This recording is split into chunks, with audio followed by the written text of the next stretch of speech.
Balita po sa isa pang civil case naman ni dating US President Donald Trump sa New York sa Amerika.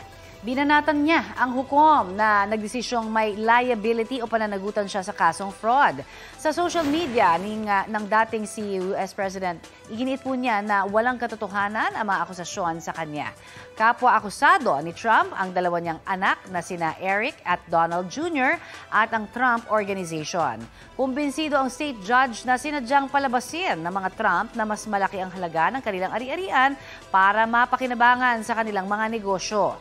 Ayon sa New York State Attorney General na nagsampa ng kaso noong 2022, isang dekadang nagsinungaling ang mga Trump tungkol sa kanilang assets. Sabi ng abogado ng mga Trump, gagawin nila ang lahat para mabaliktad ang desisyon ng hukom. Balita ko, may tututukan kayo tuwing 11 a.m. sa GTV. Alamin ang mahalagang balita at impormasyong dapat ninyong malaman sa Balita Ko tuwing Lunes hanggang Biyernes. Mag-subscribe din po sa GMA Integrated News sa YouTube. Sa mga kapuso naman abroad, maaari po kaming masubaybayan sa GMA Pinoy TV at www.gmanews.tv.